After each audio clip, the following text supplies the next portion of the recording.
só as deixa nervosas.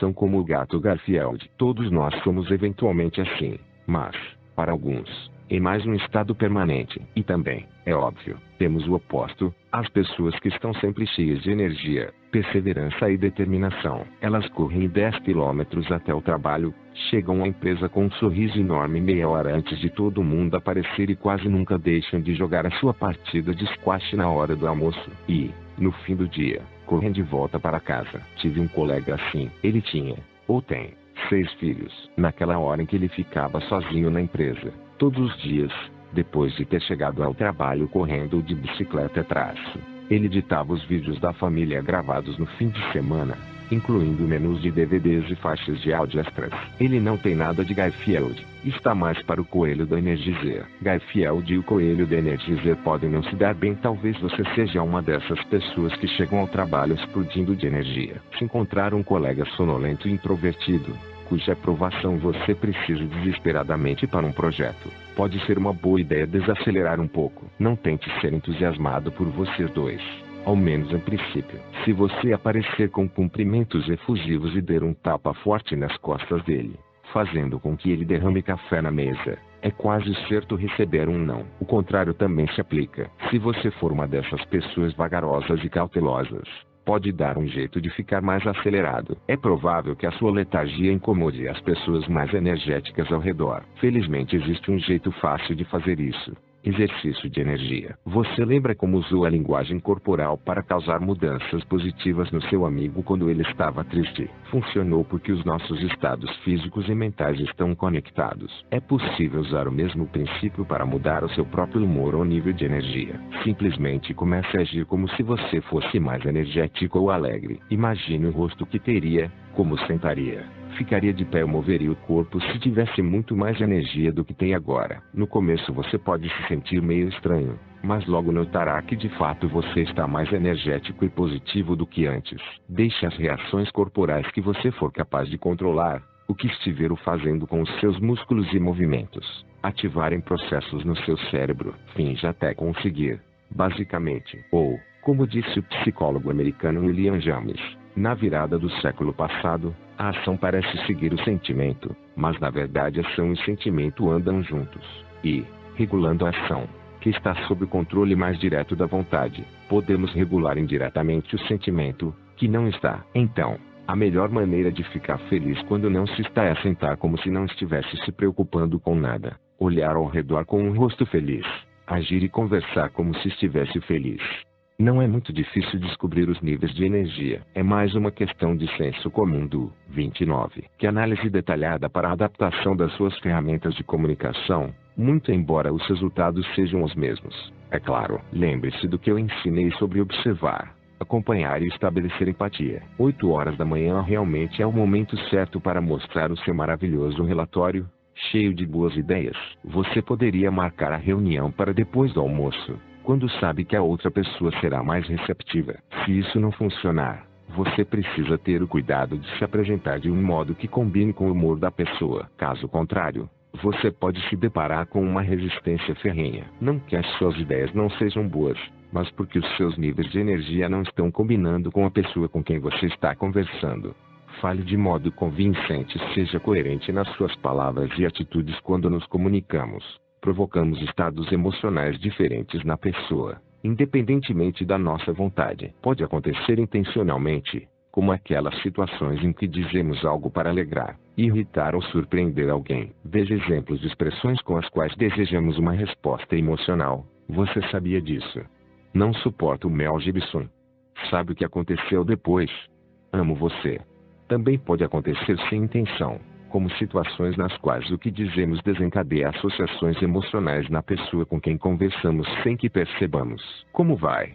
É algo que costumamos dizer sem outro objetivo além de cumprimentar a pessoa. Mas, se as coisas estiverem ruins, até uma pergunta inocente como essa pode levar a pessoa às lágrimas. Também mudamos os estados emocionais das pessoas demonstrando e, portanto, projetando as nossas próprias emoções. Se estamos felizes, as pessoas ao redor tendem a ficar bem. Se estamos tristes, elas também ficam, ainda que não digamos nada. É frequente até pedir que as pessoas entrem em estados emocionais diferentes intencionalmente. Anime-se. Acalme-se. Para que as pessoas entendam o que queremos dizer e para parecermos convincentes, precisamos projetar a emoção que estamos pedindo enquanto falamos coisas assim. Se você deseja acalmar alguém, o jeito errado é agarrar os ombros dele, sacudir e gritar: fique calmo, droga. Se quiser que a pessoa relaxe, você precisa estar relaxado. Como pai, sei o quanto isso pode ser incrivelmente difícil às vezes. Porém, é importante para conduzir a pessoa com quem você está conversando ao estado emocional que você está pedindo. É preciso exemplificar e ser convincente. É melhor bocejar enquanto pergunta: você não está cansado também?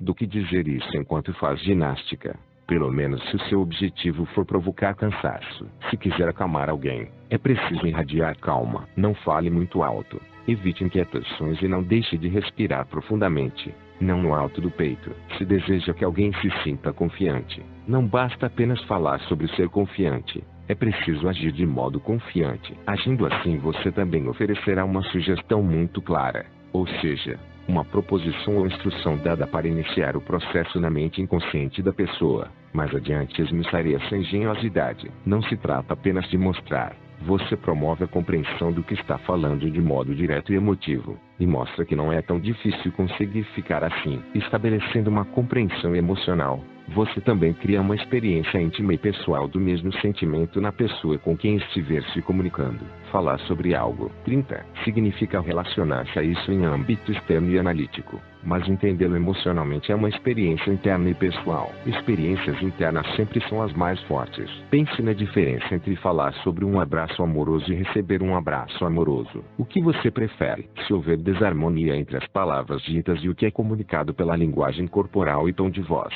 a mensagem silenciosa passará a ser prioritária. Se alguém gritar para você se acalmar, dois estados emocionais diferentes serão comunicados: o externo, as palavras, e o interno, a experiência. Qual você seguirá? Uma situação assim relaxa ou acelera você? Não precisa ser um expert em leitura da mente para perceber que a última opção é a resposta certa. Aikido dá opinião à nobre arte de concordar com as pessoas. Outra ferramenta poderosa para criar empatia é concordar. Eu sei que parece simples, mas é muito sério. Veja como fazer. Tente descobrir alguma atitude ou opinião da outra pessoa com a qual você possa concordar. Isso é ainda mais importante se você também estiver pretendendo provocar uma mudança de opinião sobre algum assunto mais adiante. Se estiver tentando informar sobre como as coisas realmente são, você corre o risco de enfrentar resistência se disser à pessoa que ela está errada. Ela entrará no modo de defesa em vez de ouvir. É importante lembrar que o único animal do planeta disposto a matar para defender as suas opiniões é o ser humano.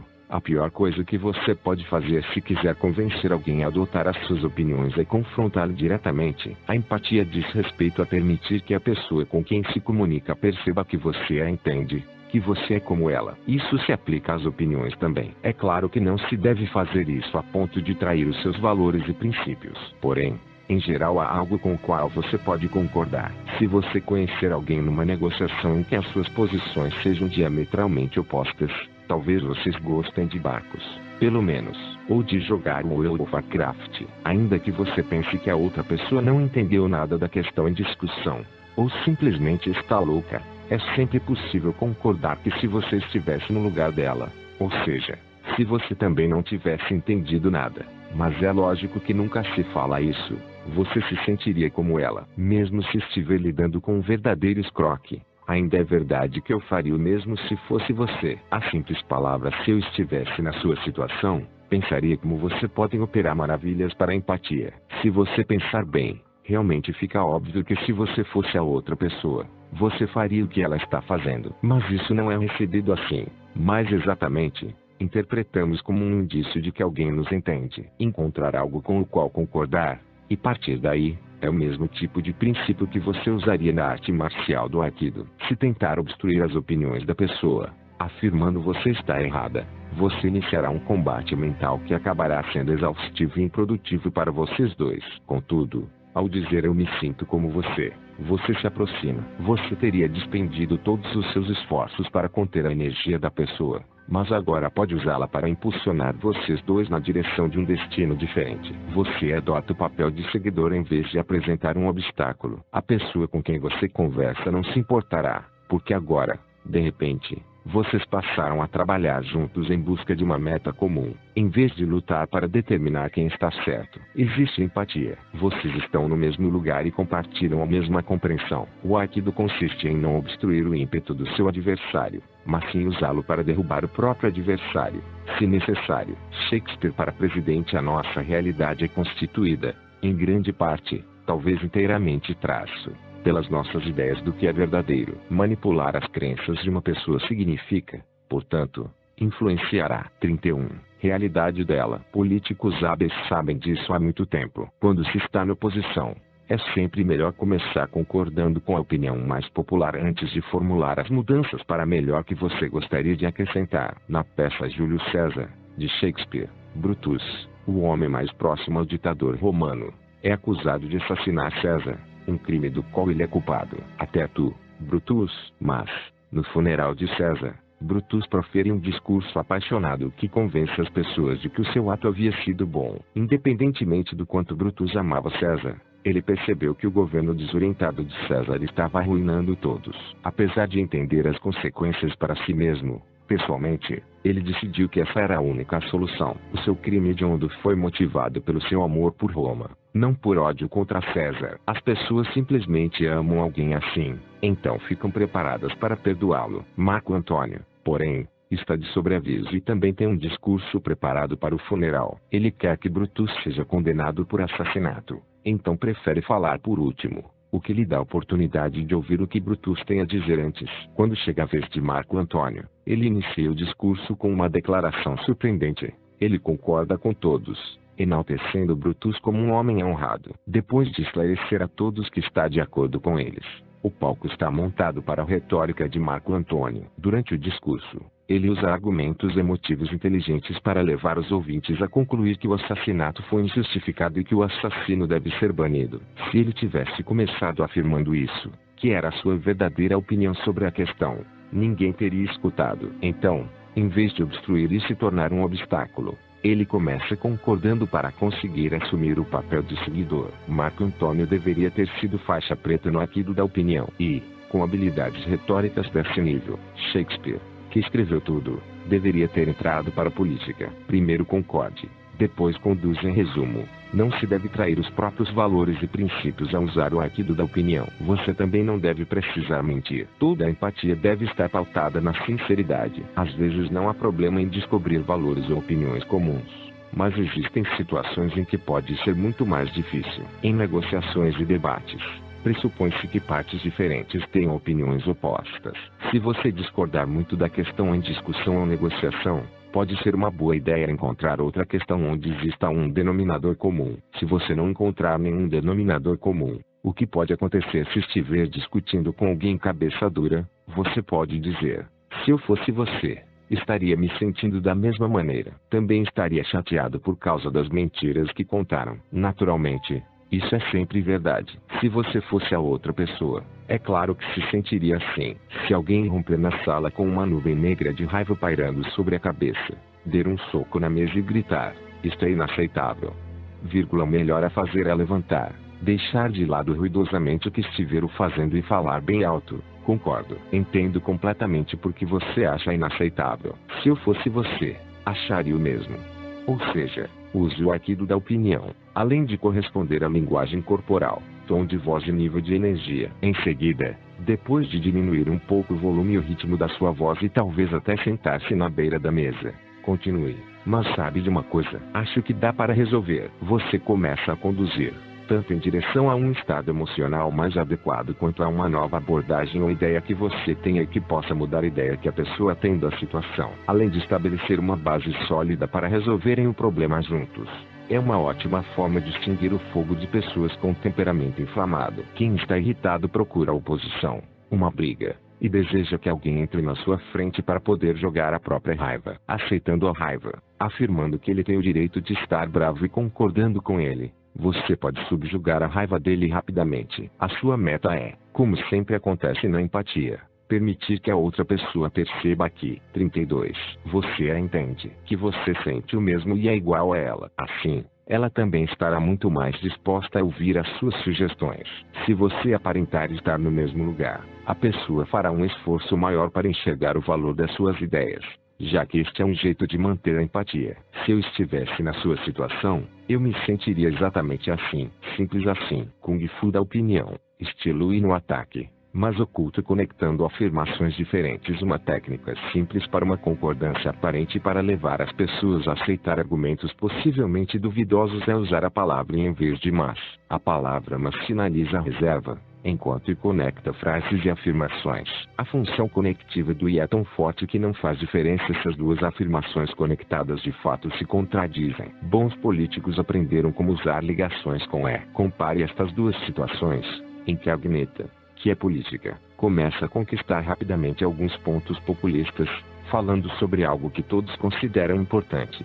Situação: Agneta: queremos melhorar o sistema de saúde, então precisamos aumentar os impostos. Anne-Fried: queremos melhorar o sistema de saúde também, mas queremos diminuir os impostos. Situação 2: Agneta: queremos melhorar o sistema de saúde, então precisamos aumentar os impostos. Anne-Fried: concordo com você. Precisamos melhorar o sistema de saúde, e é por isso que queremos diminuir os impostos. No primeiro debate, Anne-Fried posiciona-se na oposição, usando a palavra mas, o que significa que está contradizendo Agneta. Ao fazer isso, Anne-Fried está perdendo muitos votos. No segundo debate, Anne-Fried conquistará facilmente os mesmos pontos de Agneta, apesar de não ter mudado a sua mensagem e de ainda opor-se a ela. Imprime uma qualidade quase causal a qualquer afirmação. O que vem depois do I é percebido como uma consequência quase inevitável do que o precede. A reserva expressa por uma surte o efeito oposto. Como fazer amigos por correspondência, empatia por e-mail. Os mesmos princípios que você usaria num encontro pessoal ou telefonema se aplicam a comunicações escritas,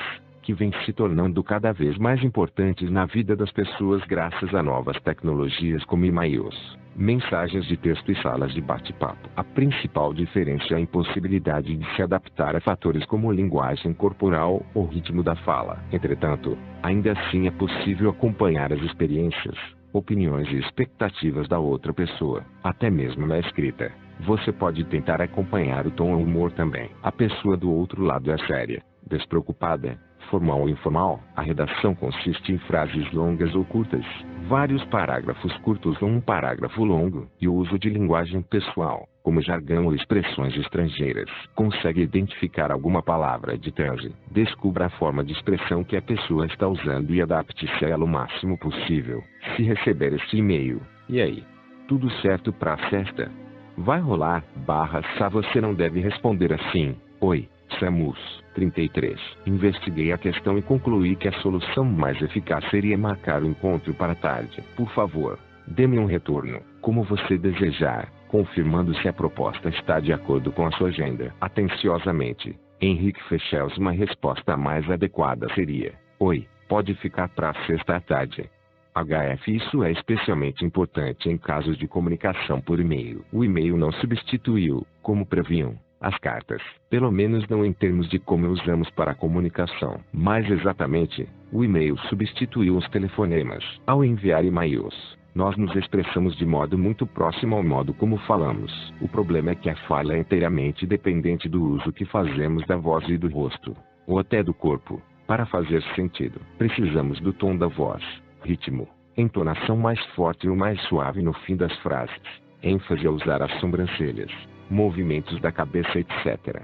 Para realmente conseguir decodificar o que é dito para nós, falarei mais a respeito do uso das expressões faciais para enfatizar as palavras. Mas, no e-mail, nada disso está disponível. Usamos as palavras do mesmo modo que fazemos ao falar, mas sem a estrutura necessária para posicioná-las e entendê-las adequadamente. É por isso que inventaram emoticons ou smileys. Os mais comuns são i, traço, mas, e, p também são conhecidos, assim como vários outros, como 8 igual b/vertical, por exemplo. Embora raramente precisemos usar um emoticon representando uma pessoa que usa óculos, com enchimento nos lábios e um chapéu de chefe, o fato é que tivemos de construir todo um alfabeto de símbolos abstratos para esclarecer o que queremos dizer. Contudo, ainda não é suficiente. Também usamos acrônimos estranhos, como LOL, INHO, RS, Hotflow. Caso não conheça, eles significam dando gargalhadas, na minha humilde opinião,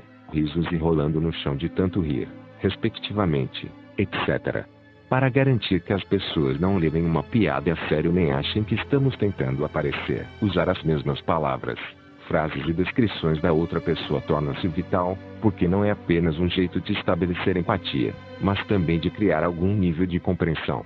Um atalho antigo levar as pessoas a falar sobre si mesmas. O fato de que todos querem mais é falar sobre si mesmos é uma gota de sabedoria antiga. Dale Carnegie, mestre pioneiro da empatia, no seu livro Como Fazer Amigos e Influenciar Pessoas, publicado em 1936, afirma que, se deseja que as pessoas pensem que você é um ótimo parceiro para conversas, tudo o que precisa fazer é deixar que falem sobre si mesmas. Depois, basta balançar a cabeça e emitir um ruído encorajador de vez em quando. Conseguir que alguém fale sobre si mesmo, naturalmente, também é uma boa maneira de conduzi-lo a um estado em que não preste atenção conscientemente ao que você está fazendo. Como mencionei antes, é uma boa ideia para ocasiões em que você gostaria de praticar a correspondência da linguagem corporal. Levar as pessoas a falar sobre si mesmas é, sobretudo, um atalho veloz para a empatia. Testando, tendo certeza de que existe empatia, há várias formas diferentes de verificar se existe empatia entre você e outra pessoa. Um dos motivos para estabelecer empatia é permitir que você conduza o outro.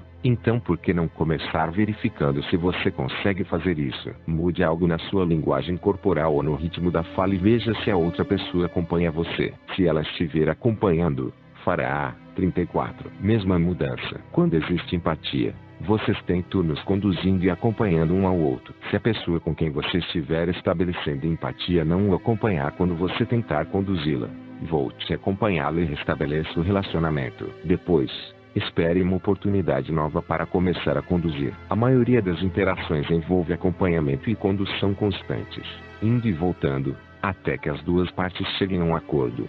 Senão a conversa termina. Funciona assim. Onde está o foco dele? Observar onde a pessoa está concentrando a atenção é uma coisa boa de fazer se você deseja saber se tem o interesse dela. Ela deve estar confortavelmente sentada, de preferência com os dois pés no chão ou uma perna cruzada sobre a outra, ficando claro que ela não está prestes a sair. Se você estiver de pé, os pés da pessoa devem estar apontados para você. Não importa se as pernas estiverem cruzadas ou não. A posição com as pernas bem abertas e talvez até com os polegares dentro dos bolsos da calça revela uma atitude confiante. É uma pose máscula, mais usada pelos homens. Alguém cujas pernas estejam paralelas está adotando uma atitude neutra em relação a você. Pernas cruzadas significam que a pessoa precisa ir ao banheiro ou que se sente inferior a você. Todas essas posições diferentes das pernas, porém, significam que a pessoa está preparada para ouvir. A única diferença é onde o dono das pernas se posiciona na escala social em relação a você. Por outro lado,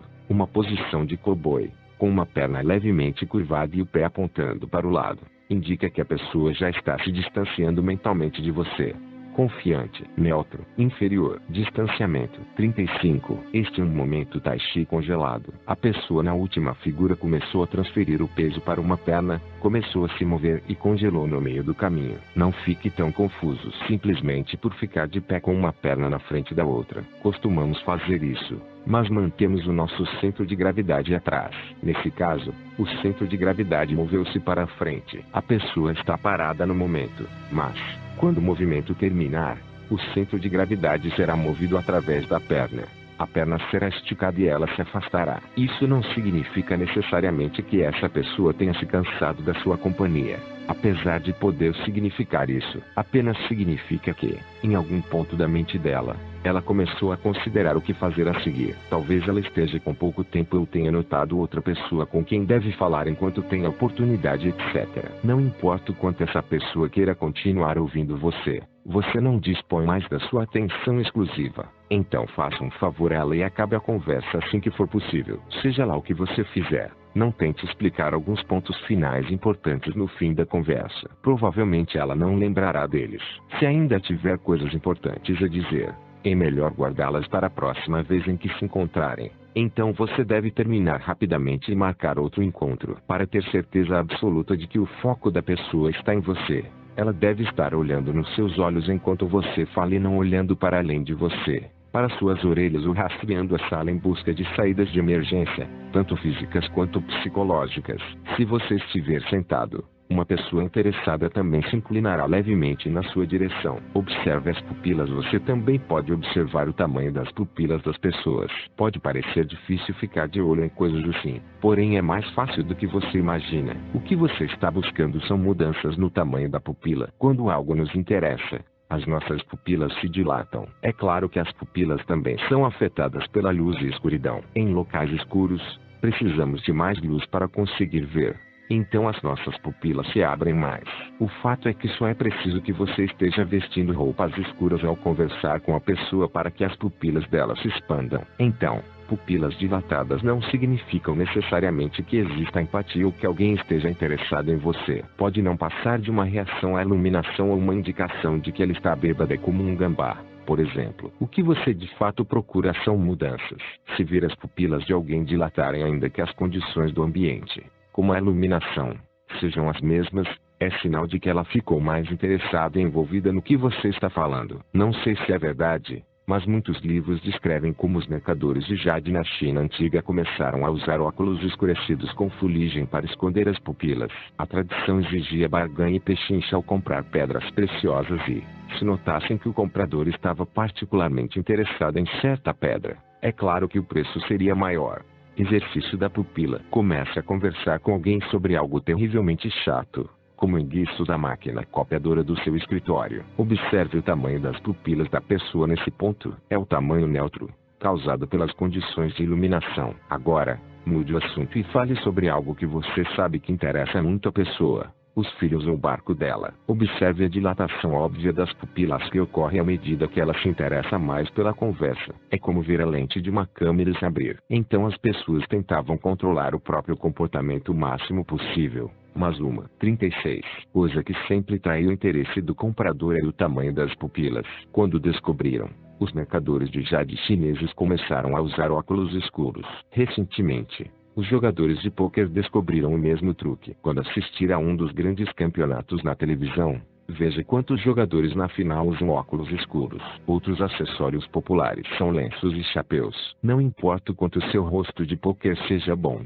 não é possível controlar o seu sistema nervoso autônomo. Goste você ou não, as suas pupilas reagirão, junto com outras coisas, como pulso e suor, quando você se emocionar ou ficar animado. Uma pessoa interessada tem pupilas dilatadas, e alguém que demonstre interesse em você é alguém em quem você, por sua vez, ficará interessado. Desnecessário dizer que gostamos das pessoas que gostam de nós, não é? Nesse contexto, as mudanças no tamanho da pupila são sinais extremamente poderosos aos quais a nossa mente inconsciente reage claramente. Numa experiência famosa, mostraram a homens fotos idênticas do rosto de uma mulher, com uma única diferença: as pupilas haviam sido dilatadas em uma das fotos. A diferença era tão sutil que você nunca notaria se não soubesse. Essas duas fotos foram mostradas a um grupo de homens heterossexuais, que depois foram questionados sobre qual foto era a mais atraente. A foto com as pupilas maiores foi sistematicamente julgada mais atraente do que a foto não manipulada, apesar do fato de os sujeitos do teste terem sido incapazes de explicar por que pensavam assim, já que não conseguiam ver nenhuma diferença entre as fotos, pelo menos não conscientemente. Mas a mulher em uma das fotos tinha pupilas maiores que sinalizavam maior interesse no homem que estava olhando para ela do que o seu clone na outra foto. E isso a tornou mais atraente aos olhos dos sujeitos do teste. A beleza definitivamente está nos olhos de quem vê, e no quanto imaginamos que temos chances. Quando é que não funciona? Situações em que não se deve seguir o comportamento de alguém naturalmente. Há algumas situações em que você não deve se adaptar ao comportamento de alguém. Eu sugiro que você não acompanhe coisas que achar que a pessoa possa julgar incômodas ou insatisfatórias sobre ela mesma, como mancar ou outra deficiência. Você também não deve espelhar a gagueira ou a respiração asmática de alguém. Muita gente com um dialeto forte é muito ciente desse fato, especialmente se tiver se mudado da região onde ele é falado. Ter um pouco de vergonha do próprio dialeto não é assim tão incomum, especialmente em áreas urbanas maiores. Por esse motivo, você deve evitar falar em dialeto se esse não for o seu hábito. Em termos gerais, Deve-se evitar quaisquer tipos de tiques ou outros comportamentos nervosos. E, como eu disse, você não deve concordar com coisas com as quais de fato não concorde. Não ignore os seus sentimentos. Em geral, há muitas outras coisas com as quais você está mais preparado para concordar. Quando alguém estiver sentindo fortes emoções negativas, como raiva ou tristeza, você deve evitar ficar tão irado ou triste quanto ele, mas sinta-se livre para adaptar o seu próprio compromisso e níveis de energia para ajudar a compreender melhor a situação dele e o que ele está vivenciando, ajudando a criar empatia. O grande hipnotizador Milton H. Erickson disse algo inteligente que também funciona em situações em que você queira empatia, assim como na vida em geral. Sempre que fizer algo, se perceber que não funciona, pare e tente outra coisa. Se não conseguir resultados acompanhando a linguagem corporal de alguém, você deve fazer outra coisa. Comece seguindo a voz e as opiniões, ou acompanhe os padrões de pensamento reais dele. Discutiremos como no próximo capítulo. As ferramentas que você recebeu agora são mais do que suficientes para estabelecer empatia. Mas todas elas dependem de você seguir o comportamento de alguém sem saber o que o causou. Até agora ficamos satisfeitos em observar as pessoas por fora. No próximo capítulo, entraremos na mente delas para entender o que de fato estão pensando e como. 37. Saber. Sempre que fizer algo, se perceber que não funciona, pare e tente outra coisa. Milton H. Erickson. Se você pensar em diferentes situações da sua vida em que não houve progresso, provavelmente perceberá que o motivo que o paralisou, em primeiro lugar, foi teimar várias vezes na mesma solução fracassada. As soluções mais simples costumam ser as mais difíceis de encontrar. As palavras de Erickson são uma regra prática tão boa para qualquer situação na vida que eu gostaria de repeti-las. Sempre que fizer algo, se perceber que não funciona, pare e tente outra coisa. 3. A não ser que ela seja muito calada. 38. Capítulo 4. Aqui você conseguirá comer um limão, caminhará na praia e entenderá como as nossas impressões sensoriais determinam os nossos pensamentos e comportamento. 39. Sentidos e pensamento. Como os nossos pensamentos são determinados pelas nossas impressões sensoriais. Até agora você aprendeu como os nossos pensamentos, sentimentos e estados mentais nos afetam fisicamente, e que o oposto também ocorre. Neste momento precisaremos voltar bem para o começo, porque a verdade é que começamos em algum ponto no meio do caminho. Já que você aprenderá a ler pensamentos, acho que devemos dedicar algum tempo a discutir o que os pensamentos de fato são. Mas não se preocupe, não se trata de um assunto teórico e estritamente acadêmico. É algo que, como tudo mais neste livro, você definitivamente será capaz de usar na prática. Quando pensamos, geralmente iniciamos um entre dois processos diferentes. Ou lembramos, quero dizer, repetimos pensamentos que tivemos antes, ou construímos pensamentos novos que não tivemos antes. Em ambos os casos, as nossas impressões sensoriais desempenham um papel importante em nosso pensamento. Os nossos sentidos da audição, visão, tato, paladar, olfato e equilíbrio não são apenas importantes para explorar o nosso ambiente, mas também são usados quando pensamos em coisas que não se relacionem ao estímulo sensorial direto que recebemos. Usamos as nossas memórias de diferentes experiências e impressões sensoriais para pensar. Quando lembramos de algo, como as nossas últimas férias, fazemos isso visualizando as imagens, imaginando os sons que ouvimos, talvez até os odores, etc. Ao lembrar, recriamos impressões sensoriais que tivemos previamente. Porém, as impressões sensoriais também são importantes para construir pensamentos novos. Leia este texto e tente imergir nele o máximo possível. Imagine-se caminhando na praia. Você está descalço e sente a areia sob os pés. É tarde e você sente a areia macia e morna entre os seus dedos. O sol está baixo e você aperta os olhos ao olhar para ele. O único som que escuta são as ondas indo e vindo, e às vezes alguma gaivota grasnando a se precipitar sobre a água. Você para e respira fundo. Dá para sentir o perfume das algas no ar. Você vê uma concha na areia e a pega. Você segura a concha na mão,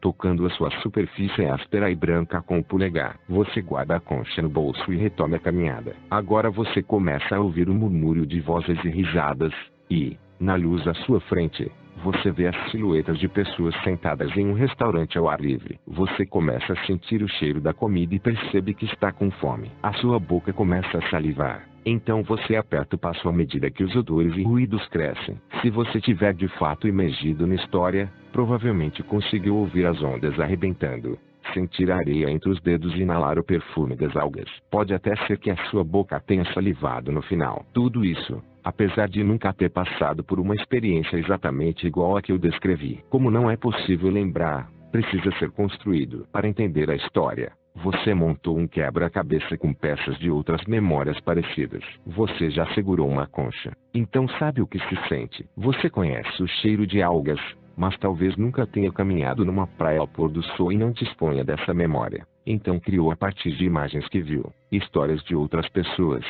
cenas de filmes e outras impressões que ajudaram a recriar a experiência. De certo modo, você criou uma experiência nova na sua mente que se tornou tão real como se a tivesse vivenciado de fato. Estamos sempre usando as nossas impressões sensoriais desse modo ao pensar. Às vezes fazemos isso na nossa mente, internamente, como você acabou de fazer ao percorrer a história. Em outras ocasiões, usamos as nossas impressões sensoriais externamente, como fazemos ao perceber o mundo ao redor. Estamos alternando continuamente entre usar os nossos sentidos internamente, na nossa mente, e externamente, ao vivenciar o ambiente que nos cerca. Quanto mais nos concentramos no que alguém está nos dizendo ou no conteúdo de um texto que estamos lendo, ficamos mais internos. Por exemplo, neste exato momento você não tem ideia de como está o seu dedão do pé esquerdo. Quero dizer, até acabar de ser lembrado dele, tendo automaticamente se afastado, externamente, para se certificar. Dedão. Sim, eu lembro. Eu tenho um. O nosso cérebro não distingue muito bem entre o uso interno e externo dos nossos sentidos, e mais ou menos as mesmas áreas do cérebro são ativadas nos dois casos. Exercício azedo ou uma alucinação barata. Imagine que está segurando um limão descascado. Sinta o seu peso e suavidade na mão. Está um pouco grudento por causa do suco. Dá para sentir o aroma forte do suco. E agora imagine-se dando uma boa mordida em uma das metades do limão. Imagine o suco azedo enchendo a sua boca e escorrendo pela garganta. Se você realmente imaginou, terá sentido uma reação física. A sua boca terá se contraído e a produção de saliva terá aumentado. E tudo o que você fez foi usar a imaginação e uma impressão sensorial interna. O seu cérebro reagiu, enviando os mesmos sinais para o corpo. No caso, a boca, como teria feito se a impressão sensorial tivesse sido externa. Ou seja, como se você tivesse de fato mordido um limão. Eis uma questão interessante a ponderar. Se o nosso cérebro tem tanta dificuldade para separar situações imaginárias de experiências reais do mundo, como saberemos o que é real e o que é alucinação? E existe alguma diferença real? Vale a pena pensar. Preferimos tipos diferentes de impressões sensoriais. A minha ideia é que as nossas impressões sensoriais são uma parte importante do conteúdo dos nossos pensamentos. Também preferimos certas impressões sensoriais. As nossas preferências variam de pessoa para pessoa. Mas muita gente prefere impressões visuais para pensar, internamente, ou experimentar, externamente, o mundo. Outros preferem estímulos auditivos. Um terceiro grupo prefere impressões sinestésicas, ou seja, todas as impressões físicas, como tato, temperaturas, etc. Os elementos internos que correspondem a impressões sensoriais sinestésicas são as nossas emoções. Pessoas muito emotivas pertencem a esse grupo. Como se sente? Pode se referir ao seu estado emocional tanto quanto a um tornozelo torcido. Um número menor de pessoas prefere estímulos de paladar e olfato. Para fins práticos, elas costumam ser agrupadas com os sinestésicos.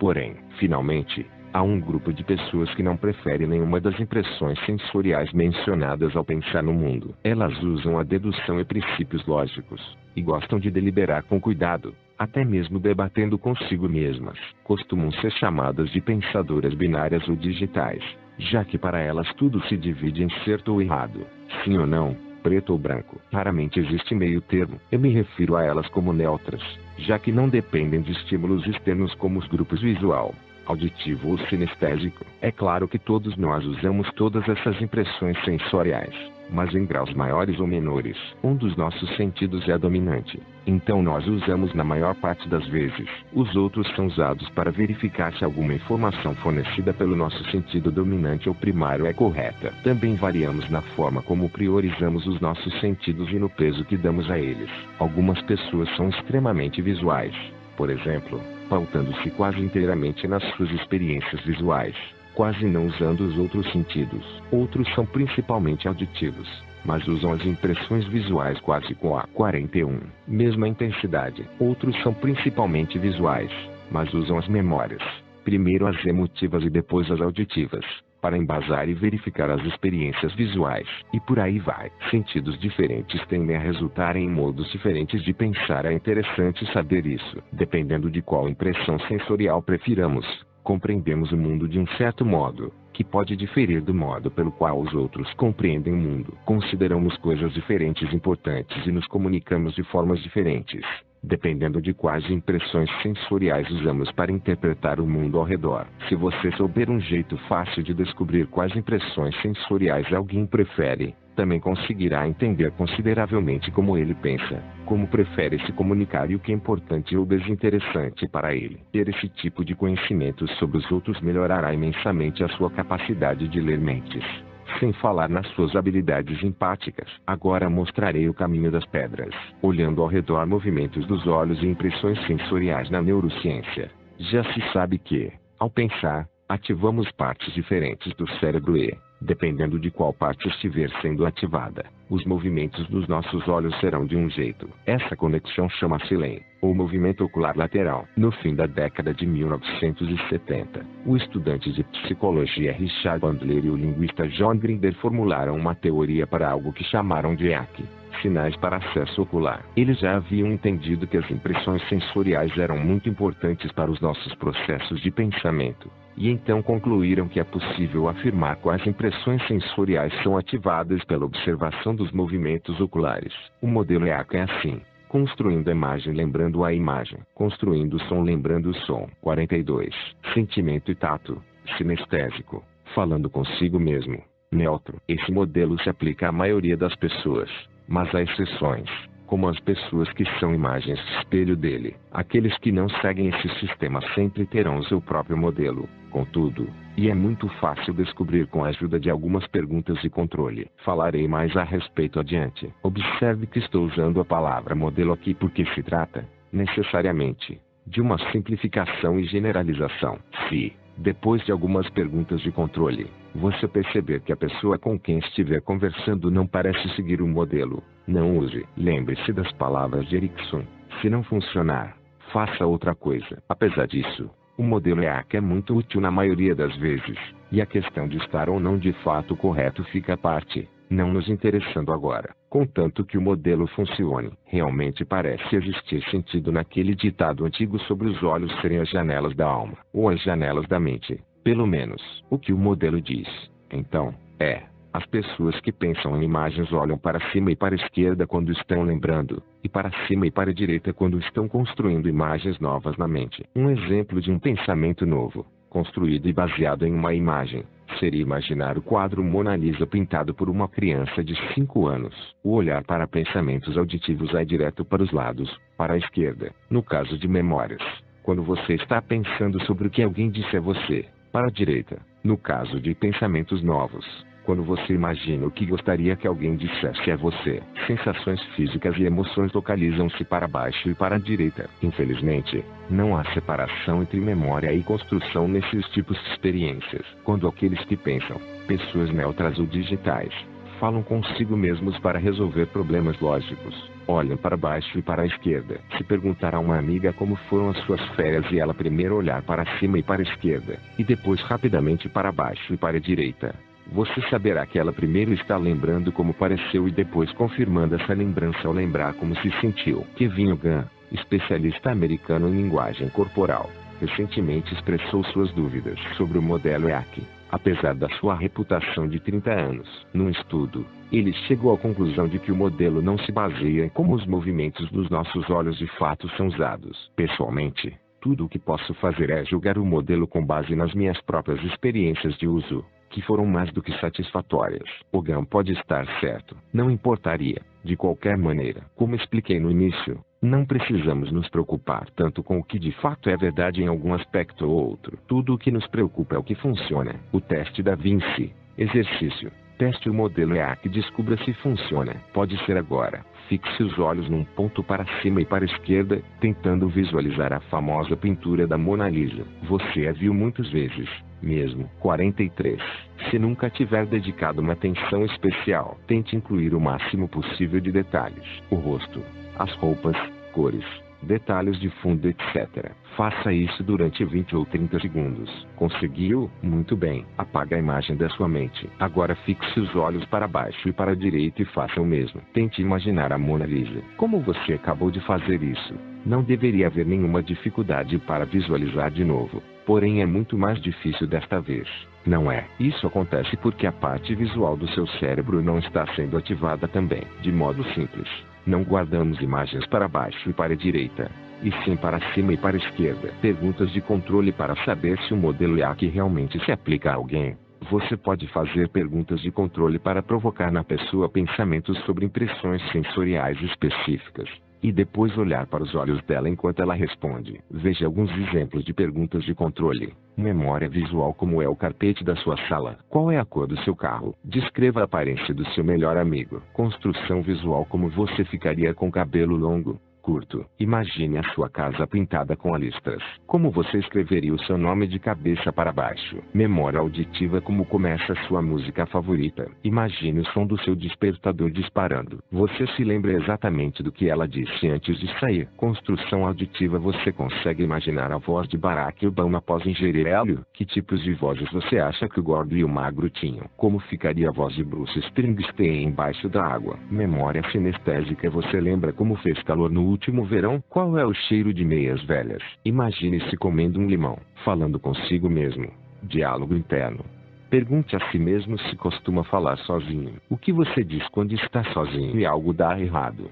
Fala e compreensão: como os nossos sentidos afetam a nossa linguagem. Outro jeito de descobrir quais tipos de impressões sensoriais alguém prefere é prestar. 44. Atenção ao modo como ele fala. A fala é cheia de predicados, palavras que descrevem ações, e metáforas, imagens e símiles que usamos para descrever as coisas. O tipo de impressão sensorial que preferimos determina quais tipos de palavras e frases usamos ao falar. Palavras visuais: uma pessoa visual usa palavras que fazem sentido em contextos visuais. Ela prefere palavras como olhar, focar, imaginar, retratar, insight, brilhante, visualizar, perspectiva, ver, prever, esclarecer, ilustrar, revelar, ilusão, mostrar, visão, luz.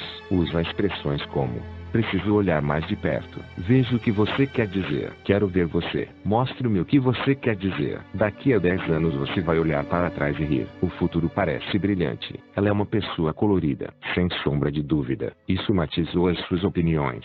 Foi de repente, como o clarão de um relâmpago no céu azul. Palavras auditivas: uma pessoa auditiva usa palavras diferentes que soem verdadeiras para ela. Dizer: ênfase, ritmo, alto, tom, monótono, surdo, soar, perguntar, falar, discutir, comentar, audível, ouvir, mudo, gritar, dissonante, voz, harmonioso. E diz coisas assim: ouça o que eu tenho a dizer. Ele vocifera as próprias opiniões. Que cor gritante. Estamos na mesma frequência, vivendo em harmonia com a natureza. Sua familiar, palavra por palavra. Nunca ouvi nada parecido. Acho que falo por todos nós, por assim dizer. Palavras sinestésicas: uma pessoa sinestésica, na maioria das vezes alguém orientado pelo tato ou pelas emoções. Mas, neste contexto, também aqueles cujo sentido primário é o paladar ou olfato. Sente-se mais à vontade usando termos como tocar, manusear, pressionar, apertado, quente, frio, contato, tensão, pressão, sólido, ferida, segurar, captar, tangível, pesado, leve, plano, duro, azedo, suculento. E enfatizará expressões como 45. Sentir o gostinho. Não cheira bem. Vamos esbarrar em algo que novo? Até que enfim entrou na sua cabeça. Entre a cruz e a espada. Senti no corpo todo. Mal começamos a mexer na cumbuca. Não consigo concretizar a minha ideia. É uma personalidade frágil. Um bom alicerce de trabalho. Ela é doce. Palavras neutras. Finalmente, as pessoas neutras, que preferem o diálogo interno com palavras que não se relacionem aos sentidos, apreciam, decidir, determinar, pensar, lembrar, saber, notar, entender, estimar, alertar, processar, motivar, aprender, mudar, consciência, capacidade, estatisticamente, logicamente. Resumindo, podemos dizer que essas pessoas falam mais ou menos como acadêmicos. A ironia é que, no esforço de evitar ser mal interpretado, Quem é neutro fica aberto a interpretações. Como os ouvintes em geral escutam do ponto de vista de uma impressão sensorial diferente, tem a liberdade de interpretar a mensagem, de alguma forma alterando a mensagem original. Ao evitar o uso de palavras associadas a impressões sensoriais, os neutros também tendem a tornar a sua fala muito mais difícil de entender, já que ela se torna mais abstrata sem as palavras sensoriais. Afinal de contas, usamos as palavras sensoriais para facilitar a compreensão, comparando as coisas a algo com o qual tenhamos uma relação direta, como ver, sentir ou ouvir. Como você já deve estar desconfiando, o nosso sentido primário afeta não somente as nossas práticas linguísticas, como também o que será alvo da nossa atenção e parecerá importante para nós.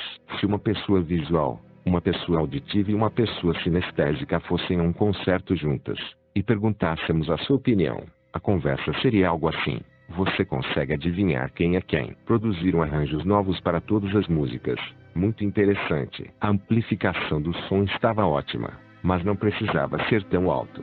Não deu para ver muita coisa, mas foi um grande show. O final foi incrivelmente brilhante. Eu achei muito cheio e quente, mas foi uma experiência que me impactou. Ao responder por que não pôde ir também, o amigo neutro murmura: eu me pergunto a mesma coisa.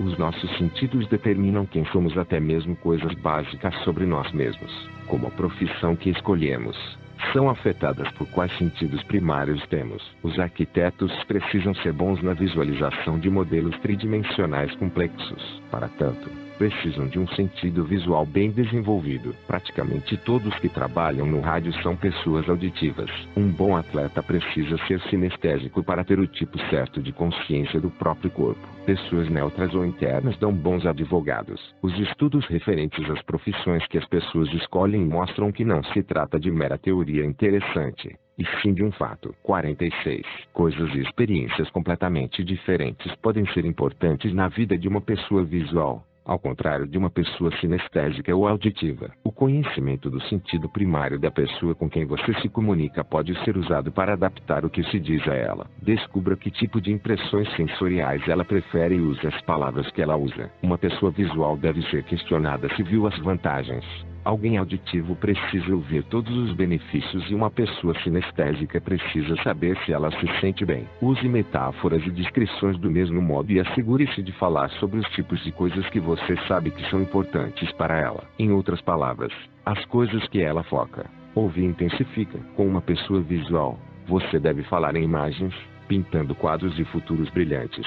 Como focar na sua visão e não perder a perspectiva. É inútil dizer a uma pessoa visual que ela precisa construir um alicerce sólido para evitar futuras armadilhas. Essas palavras são sinestésicas e ela não entenderá o que você quer dizer. Tenho certeza de que você já passou por uma situação em que discute com alguém que de fato parece dizer a mesma coisa que você, e mesmo assim vocês não chegam a um acordo. Costuma ser assim. Ela: mas você não vê o que eu quero dizer? Você: sim. Eu estou ouvindo, mas não entendo o seu argumento. Vocês simplesmente estão falando línguas diferentes. Mas você pode adaptar a sua fala ao modo pelo qual a pessoa entende, pensa e comunica-se com o mundo. Ela: mas você não vê o que eu quero dizer? Você: tudo bem, vou dar uma olhada com bastante atenção. Empatia e grupos de pessoas. Empatia com várias pessoas ao mesmo tempo. Se estiver se comunicando com várias pessoas ao mesmo tempo, numa reunião, por exemplo, é preciso ter certeza de que você está usando todas as impressões sensoriais diferentes na sua comunicação. Suponhamos que você esteja fazendo uma apresentação, além de discorrer sobre o seu tópico. Para os auditivos, não deixe de usar um bloco de anotações ou uma apresentação em PowerPoint. Para os visuais, e distribuir folhetos. Para os sinestésicos segurarem. Assim você maximizará o potencial de compreensão de todos. Também verifique se as expressões que escolher alternam os vários tipos de palavras sensoriais. Examine os seus pontos mais importantes e redija um roteiro antes. Se você se limitar a se expressar como de costume, boa parte do público, aqueles que não têm o mesmo sentido primário que você, terá dificuldade para entender o que você está tentando transmitir. Quando tiver algo importante a dizer, diga 4 vezes. Uma para cada grupo de impressões sensoriais. Espero que consigam ver como é importante focar nisso. para vocês ouvirem o que digo e que consigam sentir o peso dos meus argumentos, e para que isso seja a base de uma escolha racional. Um dos erros mais comuns que cometemos na comunicação é interpretar a falta de retorno expressivo como resistência à nossa mensagem, quando de fato é, em geral, o resultado da nossa própria falha em comunicar a ideia de modo que os ouvintes consigam entender. Sentidos dominantes, como descobrir o sentido dominante de alguém. 47. Às vezes pode ser difícil identificar o sentido primário de alguém através do modelo IACA ou prestando atenção às palavras. As pessoas com sentidos mais próximos usarão os vários tipos de palavras mais ou menos com a mesma intensidade. E sempre há aquelas pessoas que são simplesmente difíceis de decodificar. Faça perguntas abertas. Você pode simplesmente chegar e perguntar: como gostaria que eu apresentasse isto para você? Em geral, as pessoas são conscientes o bastante das próprias preferências para dar uma resposta útil a essa pergunta. Algumas pedirão que você diga o que deseja falar. Outras pedirão para você escrever e dar alguns diagramas ou figuras para olhar. Outras, ainda, dirão que o mais importante para elas é ter uma sensação boa sobre a situação para que possam confiar em você. Você também pode usar o velho truque do vendedor de carros, fazendo perguntas de controle e ouvindo as respostas. Comece perguntando: parece bom para você? Se não obtiver uma resposta significativa, mude para: que aspectos disto você discutiu antes? Ou eu gostaria de saber como você se sente sobre isto. Preste atenção a que tipo de pergunta funciona melhor e então continue a usar esses tipos de palavras e expressões.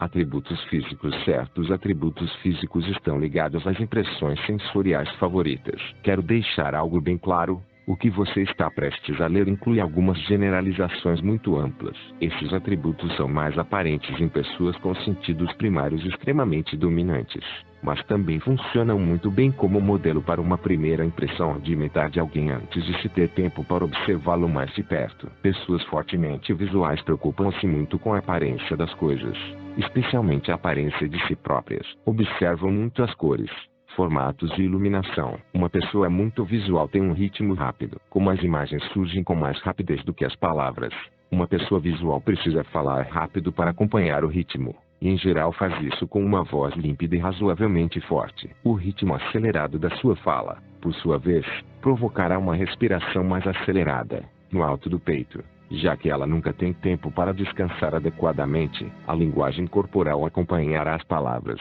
sendo veloz e irregular. Como a memória visual é ativada ao olhar um pouco para cima, é comum encontrar os olhos da pessoa visual nessa posição, embora ela costume ter o cuidado de manter contato visual com a pessoa com quem conversa. Crianças visuais tentando achar a resposta de alguma pergunta na escola costumam ouvir dos professores: a resposta não está escrita no teto.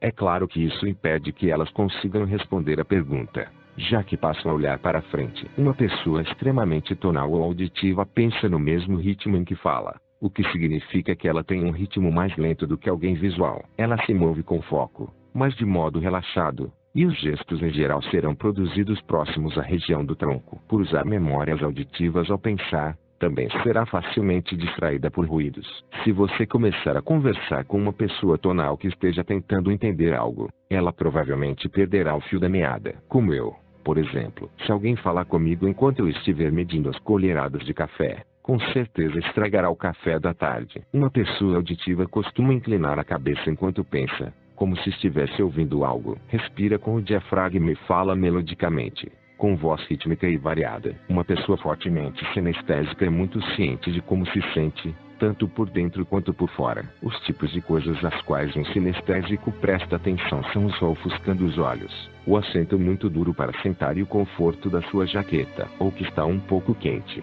mas, em geral, sente-se bem. Uma pessoa muito sinestésica tem um ritmo lento. Antes de dizer qualquer coisa, precisa ter certeza de que se sente bem. Fala devagar, com suavidade, 48, e profundidade, ou com voz aguda e fina. A sua linguagem corporal em geral é mínima e, quando acontecer, será lenta, girando ao redor da área do estômago. O sinestésico respira com o estômago, a forma que é realmente original para todos nós. O contato ocular não é tão importante ao conversar, mas o toque é. O arquétipo de um sinestésico seria o Papai Noel, um homem obeso com uma barba e roupas espessas. Ou as mãezonas, sempre rodeadas de pessoas. Não foram encontradas características correspondentes para as pessoas neutras ou de raciocínio interno. Muitas pessoas neutras parecem sinestésicas, mas não são. Existe uma teoria que tenta explicar essa ligação. A ideia é, como os nossos sentidos sinestésicos, ou seja, os corporais e emocionais,